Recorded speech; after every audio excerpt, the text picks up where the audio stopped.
Jadi inilah kurang lebih tujuan teman-teman dari berserikat beserta fungsinya ya. Jadi teman-teman sudah bekerja jauh dari keluarga di luar negeri, tidak usah takut apabila nanti melangkah seperti ini ketika ditindas dan akan mengambil tindakan. Tidak usah takut bila nanti akan semakin tertindas. Karena apa? Kita itu punya hak yang harus kita perjuangkan. Jadi dengan berserikat kita bisa sharing dan bisa menyuarakan secara terbuka tentang hak-hak kita gitu. Jadi inilah tujuan berserikat. Nah, keuntungan dari serikat pekerja, Mbak Dede bisa minta tolong untuk dibaca? Silakan. Keuntungan dari serikat pekerja: 1. Menjalin komunikasi antara buruh dan pekerja yang memiliki kesamaan kepentingan dan kesamaan hak. 2. Mendapatkan advokasi atau pembelaan dari persoalan yang merugikan pekerja. Jikalau kemudian majikan melakukan tindakan yang tidak sesuai dengan aturan ketenaga kerjaan yang diatur di dalam undang-undang. 3. Bergerak bersama-sama untuk memperjuangkan kepentingan atau hak pekerja. Baik, terima kasih. Jadi inilah keuntungan dari serikat pekerja. Semakin kita bersatu, semakin kita bersama-sama menyuarakan hak kita, semakin cepat tujuan kita untuk mencapai keadilan yang seharusnya kita miliki. Nah, mengapa buruh migran harus berserikat? Mbak sebelahnya, Mbak Rasmi, minta tolong untuk dibacakan, silakan. Mengapa buruh migran harus berserikat? Berdasarkan ulasan di atas tersebut, betapa pentingnya untuk membangun atau membentuk serikat buruh. Karena sesungguhnya kekuatan pekerja adalah ketika kita bersatu. Jangan pernah berharap perubahan nasib pekerja migran akan terjadi jikalau bukan pekerja migran itu sendiri yang berubahnya. Yakinkan bahwa dengan bersatu padu dalam kesamaan nasib yaitu tertindas dan yang terampas haknya, maka kondisi itulah yang membuat kita akan berjuang untuk merebut kembali hak kita yang dirampas. Hidup berserikat. Percuma kalau kita sendiri punya tekad yang kuat tanpa didukung oleh semangat genggaman tangan bersama. Ibarat kita mengangkat satu meja besar ini, kita angkat sendiri belum tentu kuat, tapi jika kita angkat bersama-sama sudah pasti akan terangkat. Nah, ini kampanye hak pekerja migran ya, yang saat ini masih kita perjuangkan dan saat ini masih menjadi momok bagi teman-teman pekerja migran Indonesia, yaitu jam kerja standar, istirahat yang kurang, ya, pembagian jam kerja yang membingungkan. Kadang majikan tiba-tiba di tengah malam masih menyuruh kita untuk bekerja. Nah, itu yang masih kita kampanyekan hingga saat ini. Kenaikan upah dan minimum dan tunjangan uang makan. Oke. Lalu kebijakan live-in, hapus aturan 14 hari ini untuk karantina. Nah, terapkan nol biaya penempatan ini lebih ke dengan lembaga Indonesia ya, pemerintah Indonesia ya misalnya. Ya, hentikan biaya berlebihan atau overcharging. Terkadang agensi masih sering memfollow foto kita. Beberapa sih, nggak semuanya ya. Hukum tenaga kerja ilegal maupun yang melanggar kode praktik, terus masukkan PT Migran ke dalam jam kerja standar. Ini yang masih harus kita perjuangkan. Nah, terima kasih Mbak Arni. Lalu penjangkauan, pengorganisasian ya, ini internal. Lalu kita juga membuka layanan pengaduan dan juga ada outreach. Outreach itu kita di luar lapangan itu membagikan brosur dan informasi serta edukasi, lalu mengajak teman-teman, ayo kita pahami hak dan kewajiban kita, lalu kita perjuangkan bersama-sama. Begitu. Terutama mbak-mbak yang kerjanya sangat panjang, overtime itu kita perlu mendorongnya untuk buka suara. Ya, kegiatan peningkatan kemampuan. Nah, jadi berserikat selain kita mempelajari tentang hukum dan hak ketenagakerjaan, kita juga ada kegiatan peningkatan kemampuan seperti latihan public speaking, lalu kelas manajemen keuangan dengan Enrich, terus ada juga kelas tentang diskriminasi bersama IOC. Jadi kita akan banyak training dan juga edukasi ya programnya. Nah, ini kegiatan UCW yang offline. Nah, ini kelas mengatur keuangan bersama Enrich Hongkong. Terus ini ada membuka posko pengaduan. Jadi teman-teman yang lainnya di luar saya yang belum pernah berserikat, bisa kita bantu ya untuk kita berikan informasi, lalu apa bisa kita bantu salurkan. Nah, kegiatan online ini kita juga ada fanspage-nya UUDW ya, yang tadi sudah pernah saya share. Ini jadi kita juga berbagi informasi selain offline dan outreach, kita juga berbagi informasi secara online. Nah, kita juga ada berbagi Migran Speak Up ini ya, dalam rangka memperingati Hari Buruh Internasional. Lalu ini ada podcast. Podcast ini kita berbagi informasi. Ini tentang kehamilan. Ini bersama Pak Fadil ya, hanya garis besarnya. Kemudian yang kita tulis ya, tahun 2021 pernah menjadi perwakilan di pengadilan dengan kasus overcharging. Hasilnya pihak Hong Kong Finance dan agensi wajib mengembalikan biaya berlebih. Nah, ini kuncinya kita harus berani speak up, mental kita harus kuat, kita harus yakin dan percaya bahwa kasus akan selesai, hak kita akan kembali. Lalu tahun 2022 memenangkan beberapa kasus overcharging yang penuntutannya terhadap P3MI di Indonesia. Ini juga kita bisa berhubungan dengan pemerintah Indonesia ya. Pendampingan kasus interminate atau PHK untuk mendapatkan hak-haknya. Jadi teman-teman nggak usah khawatir, kita tidak ada masalah yang tidak bisa diselesaikan. Nah, untuk pengaduan dan konsultasi ini ada hotline UUDW ya, WhatsApp-nya mungkin di brosur sudah ada, emailnya, fanspage-nya tadi sudah saya tampilkan. Dan quotesnya sama pekerja migran harus saling belajar, berbagi dan melindungi. Oke. Ya, terima kasih sekian dari saya untuk pengenalan tentang berserikat ya. Yang itu loh, yang hamil dilindungi itu kamu perjelas loh. Baik, mungkin sampai sini ada pertanyaan atas materi yang sudah saya sampaikan. Nanti kita di akhir aja. Ya, baik, baik. Terima kasih sekian dari saya. Atas kurang lebihnya saya mohon maaf. Selamat siang. Dilanjutkan oleh Mbak Rati. Oke, terima kasih Mbak Anita. Nanti kalau ada yang masih bingung kita bisa tanya jawab di akhir dan mau diskusi setelah acara juga. Oke, untuk materi selanjutnya itu tentang hukum ketenagakerjaan di Hong Kong, apa aja sih gitu kan. Oke, pertama tentang gaji. Teman-teman tahu nggak, udah ada yang tahu belum untuk besarnya gaji minimum di Hong Kong, itu standar untuk minimumnya? 6.30. Betul. Mulai kapan diberlakukan? 2019. September. Dan selama 2 tahun belum ada kenaikan gaji, tetapi ada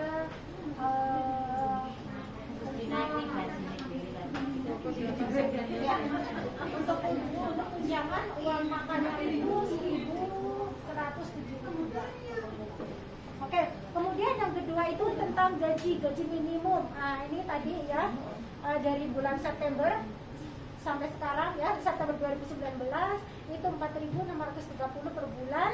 Kemudian 2 tahun tidak ada kenaikan gaji gitu. Kemudian untuk yang kedua itu apabila majikan tidak memberikan gaji standar ya, minimum yang ditetapkan oleh pemerintah Hong Kong itu ada sanksinya, yaitu 350.000 Hong Kong dolar gitu. Nah, untuk mungkin di sini ya ada teman-teman yang ada teman-teman yang gajinya itu lebih dari gaji minimum yang ditetapkan, misalkan 5.000 ya. Dan 5.000 ini juga wajib dicantumkan di kontrak kerja. Kenapa? Karena itu adalah sudah perjanjian antara pekerja dan majikan. Sehingga apabila suatu hari itu terjadi sengketa ataupun permasalahan dengan majikan tidak mau membayar sekian, teman-teman itu masih bisa menuntut majikan ke labor department. Karena kami itu seringkali menemui kasus seperti ini di saat awal tanda tangan kontrak kerja itu janjian itu 6.500. Tetapi di saat waktunya itu memberi gaji ya, kita harus menerima gaji, majikan itu menolak. Sedangkan dalam kontrak kerja itu sudah ditulis seperti itu. Jadi mau dikejar sampai manapun, labor itu akan tetap memihak kepada kita. Jadi ini harus teman-teman ini ya diperhatikan ya. Apabila memang majikan itu menjanjikan gaji 5.000, ya ayo dong ditulis di kontrak kerja. Jadi teman-teman itu memiliki hak untuk menuntut. Oke. Kapan majikan harus membayar gaji? Oke. Kapan ya majikan harus membayar gaji? Nah, ini ya teman-teman misalkan gajian itu tanggal 1 ya. Gajian tanggal 1 dan mundur sampai 7 hari. Teman-teman itu harus memberitakan diri. Ingat ya, ini tidak usah bertele-tele, oh gak enak hati lah atau bagaimana. Nanti teman-teman itu yang tak susah. Buang rasa tidak enak hati itu, gitu ya. Karena kebanyakan teman-teman itu ikut majikan udah 2 minggu nih kok belum digaji ya, ataupun digaji itu pun dicicil sampai 3 kali. Nah sedangkan kita ini kan butuh ya, punya keluarga gitu kan, punya keluarga, bagaimana sih caranya?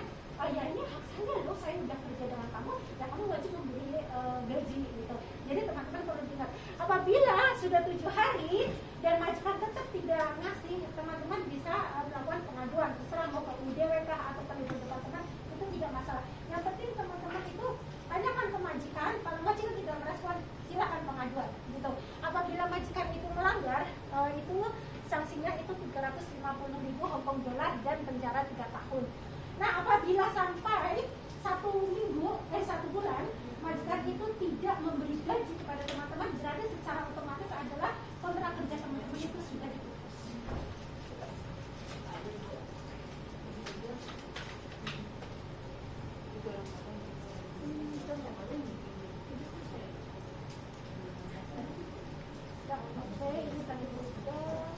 Nah, slip gaji ya, teman-teman usahakan biasakan ya untuk membuat catatan sendiri ya, membuat catatan kapan saya terima gaji, berapa gitu ya. Selain itu apabila teman-teman itu majikan itu tiba-tiba potong gaji, itu potong gaji itu untuk apa? Kenapa sih gaji saya itu dipotong oleh majikan? Berapa besarnya? Teman-teman itu harus bikin catatan gitu ya. Karena untuk potong gaji itu kan tidak boleh lebih dari 300 Hong Kong dollar. Dan apabila dipotong gaji, usahakan juga untuk minta kwitansi. Karena banyak sekali majikan itu asal potong gaji hanya telat bangun 5 menit dipotong gaji. Ini tidak boleh ya. Jadi teman-teman sendiri juga harus kayak itu salah nasa kasinan apa potong. Ya karena banyak sekali yang Jadi pernah ngalami kayak gitu. Jadi teman-teman yang harus bisa komunikasikan dengan majikan, kenapa saya melakukan kesalahan apa, kenapa harus begini? Kalau memang kamu itu memotong gaji saya, ke sini bukti kualifikasi bahwa kamu memotong gaji saya sudah. Tapi kalau memang teman-teman itu tiba-tiba lagi dipotong juga atau tidak jelas, ya jangan mau tanda tangan. Kemudian untuk di slip gaji itu ada nama pekerja migran, terus ada nama majikan, jumlah dan tanggal terima majikan. Nah ini soal potongan gaji ya.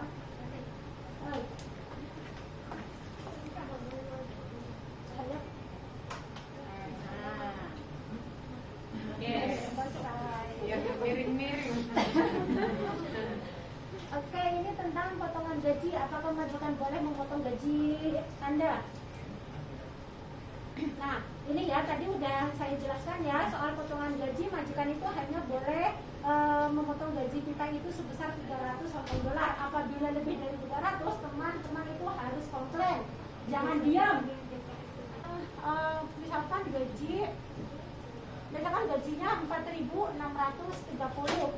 Tapi majikan itu ngasihnya 4.700. Ya, misalkan ngasihnya 4.700. Nah, itu kan masih ada sisanya kan? Dan apabila bulan depannya majikan itu tidak genap 4.630, berarti sisanya di bulan kemarin gitu. Jadi berarti dipotongkan dari bulan yang kemarin. Paham nggak? Gitu. Jadi biasanya ada juga majikan yang pakai cara kayak gitu ya kan? Ada juga yang ya udahlah kita kasih 4.700 saja biar genap. Tapi kalau misalkan di bulan berikutnya itu ternyata dipotong karena bulan kemarinnya, bulan lalunya itu karena dilebihkan, ya itu tidak masalah. Kemudian Termasuk majikan yang kaya. ya, kemudian apabila majikan itu meminjamkan uang kepada teman-teman, yaitu kalau tiap bulannya sebisa mungkin bikin perjanjian sama majikan. Oke, saya untuk uang 10.000 misalkan. Boleh mas, setiap bulannya saya itu dipotong 2.000 aja, jadi kan punya sisanya 2.000 sekian untuk teman-teman bisa dibagi dengan dua. Iya, saya juga pakai. Potongan gaji majikan. Nah, ini tentang potongan gaji majikan itu tidak boleh memotong gaji ya Anda, memotong gaji teman-teman apabila teman-teman itu tidak melakukan pekerjaan pada hari libur atau libur resmi. Nah, untuk hari libur resmi itu tidak diperbolehkan, kita itu tidak diperbolehkan melakukan pekerjaan apapun sebelum berangkat libur maupun setelah pulang libur. Nah, apabila teman-teman itu ingin mengerjakan pekerjaan rumah dalam waktu libur ini, yaitu adalah sukarela dari teman-teman. Tapi pesan saya, jangan dibiasakan gitu. Jadi kalau sudah terbiasa dari awalnya itu membantu pekerjaan, oh ya keluar mungkin di awal keluarnya jam 11 baru keluar pergi libur. Nah, tetapi di minggu berikutnya mungkin teman-teman itu ada keperluan tertentu, jadi harus harus berangkat lebih awal. Nah, majikan itu biasanya ada yang ngomong, kenapa kamu itu berangkat pagi, gitu kan? Kamu tinggal mengerjakan ini dan sebagainya. Nah, ini kan jadi kebiasaan, gitu. Dan teman-teman harus sebisa mungkin, gitu. Ya, harus sebisa mungkin menjelaskan kepada majikan bahwa saya memiliki libur itu 24 jam, walaupun kita memang 3 sampai 24 jam, tetapi paling tidak ya teman-teman itu tidak perlu mengerjakan pekerjaan apapun. Kemudian tentang biaya makanan dan akomodasi. Oke, untuk biaya makanan dan akomodasi juga tunjangan makanan. Dalam kontrak kerja itu sudah tertulis ada uang makan 1.173. Apabila dan majikan itu wajib menyediakan makanan untuk kita. Apabila majikan itu tidak menyediakan makanan untuk kita, maka majikan itu harus memberi uang tunjangan makanan kepada kita. Seperti itu. Dan apabila dan biasanya itu ada kasus bahwa teman-teman itu beli makanan sendiri. Itu saran saya, teman-teman itu belanja, misalkan beli aja sayuran atau makanan untuk sendiri, tetapi ambil kwitansinya, di fotokopi, yang aslinya ini kasihkan ke majikan fotokopi untuk kita. Dan kalau bisa fotokopi 2 ya, fotokopi 2. Apabila majikan itu tidak gubris, kwitansi selama 1 bulan ini setelah dikumpulkan bisa dikirim ke imigrasi. Karena dan makanya kenapa saya tadi menyarankan supaya teman-teman ini biasakan membuat catatan sekecil apapun hal yang terjadi, catatan itu akan sangat penting di kemudian hari. Gitu. Karena banyak sekali yang terjadi adalah teman-teman itu tidak dikasih makan, tidak bahkan libur, saatnya libur itu dipotong, hanya berangkatnya udah jam 10, jam 11 siang, pulang jam 4 itu tidak dihitung setengah hari. Padahal itu harusnya dihitung setengah hari dan setengah harinya itu diganti uang. Dan ini seringkali terjadi, teman-teman itu hanya menerima. Jadi mulai dari sekarang, ayo teman-teman itu berani tegas kepada majikan itu demi kebaikan kita sendiri. Gitu. Dan untuk kwitansi ini kalau memang teman-teman itu misalkan takut atau tidak bisa keluar, dari situ bisa meminta bantuan kepada kami, nanti kita bisa fax ke imigrasi ataupun bisa memberikan kronologi dan data yang ada kepada imigrasi supaya majikan itu juga mendapat teguran dari imigrasi, ini loh kewajiban kamu memberikan tunjangan makan kepada pekerjaan.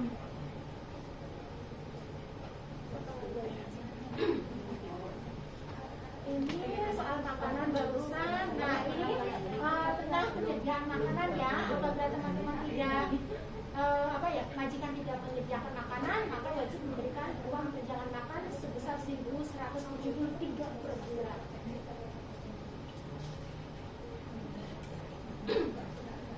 Tentang pengaturan tinggal, bolehkah Anda tinggal di rumah majikan yang lain tetapi dalam kontrak kerja tidak tertera di kontrak kerja Anda?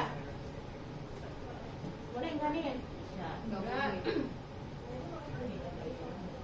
Oke, untuk pengaturan tempat tinggal ya sebetulnya sesuai undang-undang tenaga kerjaan itu memang tidak diperbolehkan, dan dalam kontrak kerja standar di Hong Kong itu juga hanya memperbolehkan teman-teman itu bekerja atau tinggal di mana alamat yang tertera dalam kontrak kerja. Apabila teman-teman itu tinggal di alamat lain itu sebetulnya ilegal ya, nggak boleh gitu ya. Karena sewaktu-waktu apabila ada pengecekan atau terjadi masalah itu teman-teman juga yang akan kena gitu, jadi hati-hati. Nah, selain ini teman-teman apabila disuruh bersih-bersih di rumah lain atau di rumah saudaranya, di rumah temannya, majikan seperti itu, ini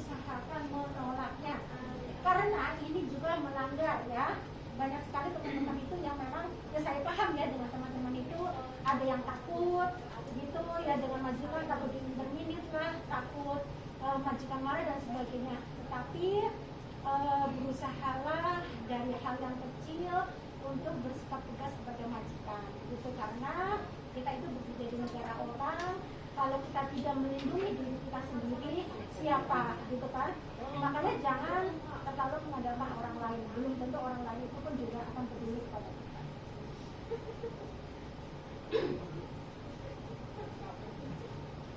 Oke, ini pemerintah Hong Kong juga mewajibkan majikan untuk memberi tempat tinggal ya sesuai dan lengkap aturan sesuai akomodasi. Jadi dalam kontrak kerja itu kan di halaman belakang itu ada akomodasi, ada tempat tidur, kemudian penyediaan selimut, bantal dan sebagainya. Itu sebetulnya harus disediakan oleh majikan. Begitu juga kita wajib memiliki privasi ya, ruang privasi atau kamar kayak gitu kan. Ada juga teman-teman itu yang dikasih tempat tidur atau tempat ya itu di loteng, di dapur, bahkan ada di toilet, itu. Nah, hal-hal seperti ini sebenarnya tidak layak. Nah, teman-teman itu juga bisa komplain ya, bisa komplain sebetulnya, karena ini adalah tempat yang tidak layak untuk kita. Masa iya sih disuruh tidur di loteng, kalau tiba-tiba ambruk gimana? Masa iya sih harus tidur di dapur, sedangkan orang itu membayar mati dan sebagainya. Kita itu wajib memiliki ruang privasi untuk kita. Nah, dulu pernah ya kita itu ada kasus teman-teman itu tidur di loteng gitu di atas, hanya dikasih ventilasi. Itu kan ventilasi yang memang kecil kayak begitu, dari dalamnya itu ada satu pasang doang, naiknya itu pakai tangga ya. Nah kayak gini kalau memang teman-teman itu merasa tidak nyaman, ingin akomodasi yang lebih baik, fotokan bahwa ini buktinya loh saya disuruh tidur di sini gitu.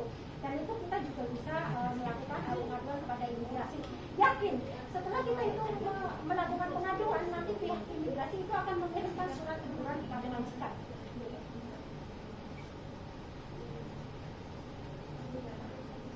Tentang hari libur dan cuti tahunan, kapan seharusnya Anda mendapat libur atau hari istirahat?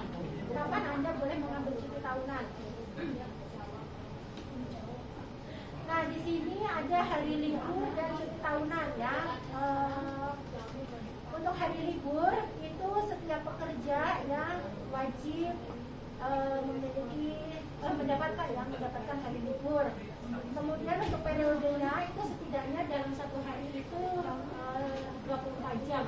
Ya kalau memang tidak 24 jam ya teman-teman itu bisa keluar pagi, pulangnya itu malam jam 8 jam 9 itu ya nggak masalah ya, jam segitu gitu. Karena ada juga teman-teman yang itu dia yang berangkatnya siang, sore udah disuruh pulang masak. Nah itu seharusnya teman-teman juga negosiasi pada majikan. Oke, saya itu disuruh pulang jam segini, ya harusnya setengah hari kamu itu masih saya uang. Kemudian untuk hari libur itu diperbolehkan diganti uang ya. Tapi kalau untuk hari libur resmi, hari libur resmi itu Public holiday yang public holiday tidak boleh diganti uang. Soalnya dalam satu tahun, dalam tahun 2022 ini ada 13 hari ya. Dan hari-hari libur ini tidak diperbolehkan lembur ataupun tidak diperbolehkan diganti uang. Ini ilegal ya. Ingat ya. Boleh diganti tapi di hari yang lainnya. Nah, tapi ya untuk hari libur yang biasa di hari Minggu itu apabila teman-teman disuruh lembur kayak gitu boleh, dan boleh diganti uang atau mau diganti hari lain juga boleh. Tapi kalau kita yang minta nggak libur boleh kan? Ya mana dulu? Yang ini public holiday ya. Ya kalau misalkan lembur aja gitu.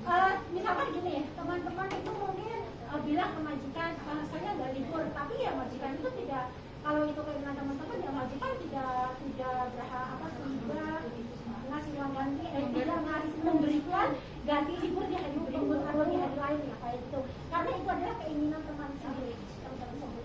Nanti bagus. Kadang kan dalam satu minggu kan ada 2 tanggal. Jadi saya kan bilangnya boleh nggak? Saya nggak libur, jadi liburnya hari Minggu aja. Ya boleh sih kalau memang itu keinginan teman-teman. Tapi kalau kita menurut peraturan ya, menurut peraturan itu memang Ilegal. Ilegal. Soalnya kan semua pas hari raya itu kan libur semua. Ya. Yang otomatis PC semua pada kerja semua di rumah majikan, dan ada juga yang nggak dikasih di hari lain. Intinya kita kerja dapat uang gitu. Iya, nah itu makanya gini ya, untuk pemberitahuan ya, untuk pemberitahuan hari libur itu 40 jam sebelum hari H. Misalkan hari Minggu libur kita. Berarti hari Jumatnya, paling tidak hari Jumatnya itu majikan itu harus memberitahukan kepada kita. Cece boleh nggak sih hari Minggu atau tanggal merah ini kalian itu nggak boleh libur, diganti hari berikutnya atau kapan kayak gitu. Jadi ini harus ada kesepakatan antara pekerja dengan majikan. Apabila pekerjanya sendiri itu tidak menyetujui, majikan tidak boleh memaksa kita, gitu.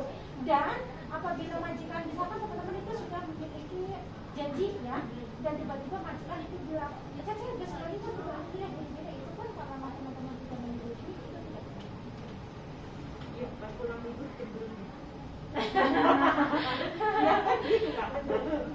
Oke, ini dia untuk yang libur alternatif. Pokoknya kalau mau diganti hari libur lain itu pokoknya dalam kurun waktu 30 hari ini, dalam kurun waktu 1 bulan, tidak boleh melebihi dari 1 bulan. Kenapa? Karena itu nanti akan bertumpuk-tumpuk. Dan itu biasanya akan meles. Iya, lupa nanti majikan. Hal seperti itu.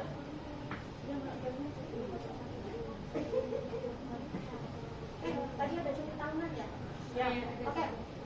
Untuk cuti tahunan, teman-teman udah paham belum soal cuti tahunan ini? Berapa? Jelasin aja Kak.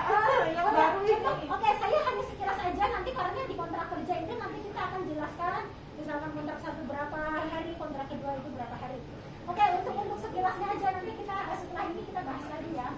Untuk cuti tahunan itu antara 7 sampai 14 hari misalkan, tapi untuk penambahannya itu satu-satu ya. Untuk setiap Tambah satu. setiap 1 tahunnya. Kontrak pertama itu misalkan 1 tahun dulu ya. 1 tahun itu ada 7 hari. Yang di tahun kedua ada 7 hari, jadi 14 hari. Jadi kontrak pertama itu ada 14 hari. Kemudian untuk kontrak kedua itu ada 17. 17. Nanti ada perhitungannya. Nanti kita kasih rinciannya.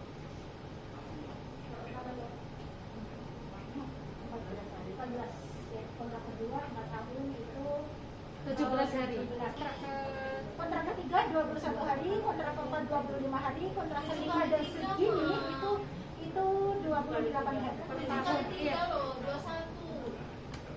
Terus oh ya, perhitungan. Misalkan nih ya, biasanya kan ada teman-teman yang baru 1 tahun 8 bulan itu di intermediate atau break gitu. Bagaimana sih cara menghitungnya gitu ya? Pertama itu 1 tahun ya, 1 tahun dulu ya. 1 tahun ini kan 7 hari. Nah, yang 8 bulan ini bagaimana? Jadi 8, berarti kan dalam 1 tahun ini kan 7 hari, berarti 7 dibagi 12. Yang 12 ini adalah 1 tahunnya, 8 ada 12 bulan. 7 dibagi 12 baru dikali 8. Kok dibagi 8 sih, Kak? Dibagi 6 dong? Enggak. 18 bulan kan? Enggak dong, kan yang 18 gini 18 bulan, tetapi kan yang 1 tahun 1 tahunnya kan 7 hari kan udah kan. Nah 7 hari, nah tinggal hitungnya yang 8 bulan ini. Jadi 7 dibagi 12 kali 8 bulan. Nah ketemunya berapa, baru ditambahkan yang 7 hari. Berapa yang ditambahkan? 18 bulan kan? Berarti 7 dibagi 12 dikali 6 ya. Terus baru ditambahkan yang 7 hari tadi. Yang 7 hari Ditambah 7. dikali. Jadi gini ya teman-teman, untuk kontrak yang kedua sesudah 14 hari terus 17 hari, berarti 1 tahun ya naik 2 gitu ya. 2 hari. Jadi 1 tahun 2, terus 2 tahun 4 begitu. Kalau sesudah 17 hari, sesudah kontrak kedua. Ya, yang 6 bulan ini 3,5 kan, yang 6 bulan 3,5, dan yang 1 tahun kan 7 hari, berarti 7 ditambah 3 berarti 9,5. 9,5 ini baru dikalikan yang gaji itu, misalkan gajinya 4,64 ya, 4630 berarti kan 154. 360 hari. Dibagi Enggak. 30. Dibagi 30 dulu. Nah, Terus dikali 360 hari. Ya enggak berarti Dikali 154 Bagi per harinya dulu. Oh tidak, Iya, jadi perharinya kan gini 4630 dibagi 30 hari ya kan 10 hari sama dengan ini sudah 154 per hari kan gaji kita. Nah terus dikali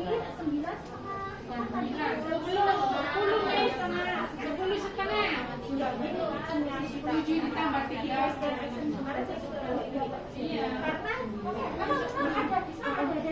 ada dua cara karena kan kalau ini secara simpel ya kalau ada satu cara lagi 360 menurut saya itu harus panjang tapi kalau ini kan sama aja nah 10,5 hari dikali 151 ini adalah cuti tahunan kita selama 2 tahun.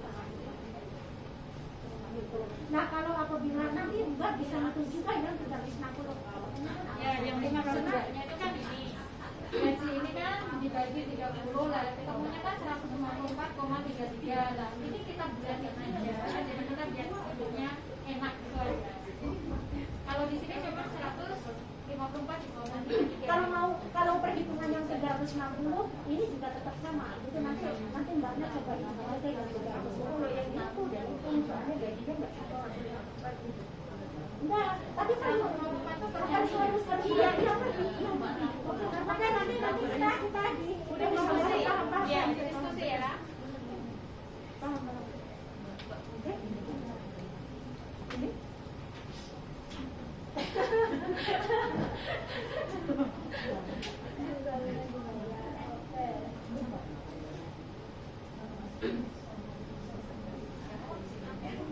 oh ya ini tentang cuti sakit dan tunjangan.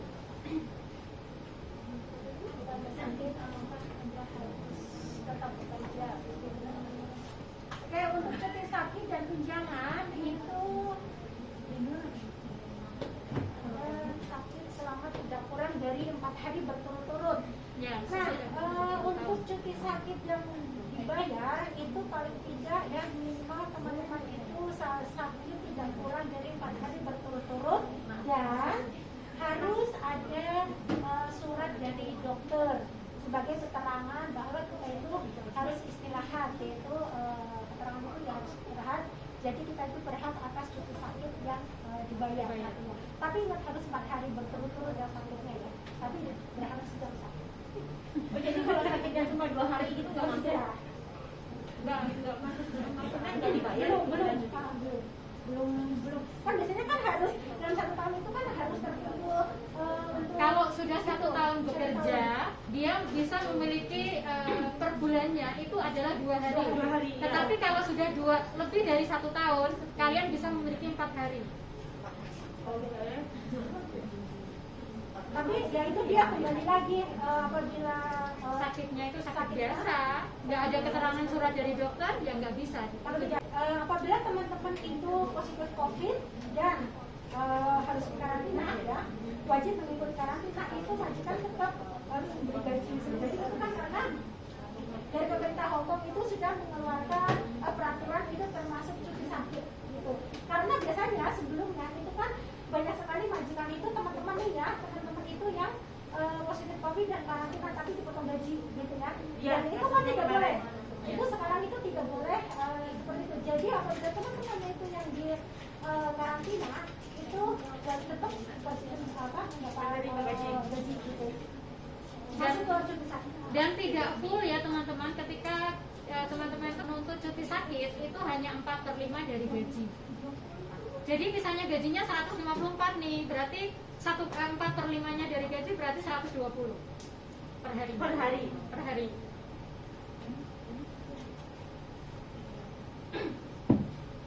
Oh ya, dan terakhir tentang cuti sakit itu di saat teman-teman itu sakit ya, memang sedang sakit itu tidak diperbolehkan bekerja ya, jadi harus tetap istirahat gitu. Karena biasanya kan ya memang kalau teman-teman itu sakit ada yang sudah pulang dari rumah sakit dan harus itu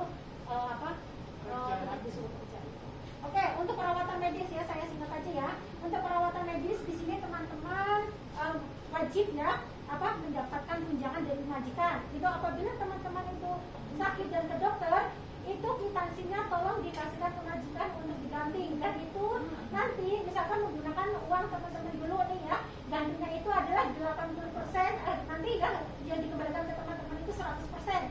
Misalkan 180, ya majikan itu harus mengembalikannya kepada kita itu 180 Hong Kong dolar. Nah, tetapi majikan itu dari asuransi itu hanya mendapatkan 80% gitu. Tapi untuk kwitannya tetap 100% ya, tidak boleh dipotong. Dan ingat ya teman-teman itu jangan takut untuk minta bilang ke majikan bahwa saya itu sakit dan harus berobat. Pergi aja berobat. Kalau memang teman-teman itu merasa sakit, ya pergi aja berobat gitu.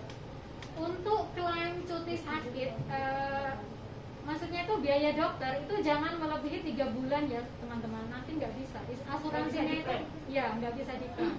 Maksudnya Teman-teman begitu sembuh semua, misalnya dalam 1 bulan itu sembuh misalnya, dan nanti yang obat ke dokternya tadi atau resepnya itu tadi boleh ya diklaim. Jadi jangan melewati 3 bulan. Itu teman-teman itu sudah ke dokter, kwitansi itu sebelumnya Disimpan. foto dulu aja ya. Ya, Kalau betul. memang bisa difotokopi, fotokopi. Kalau memang tidak ada fotokopi, teman-teman gunakan HP untuk difoto, disimpan baik-baik, dan kwitansi kasihkan ke majikan. Dan apabila di saat gajian itu atau hari itu juga atau besoknya atau nanti gajian tidak dikasih, teman-teman itu wajib menagih ke majikan, mana saya kan kemarin ke dokter harus ganti sekian. Kayak Ingatkan, ingatkan ke Jadi majikan. harus 100% yang bisa 180 ya 180.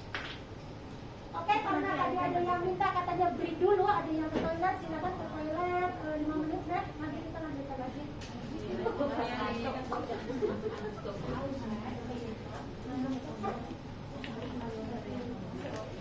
Dapat 2 jam.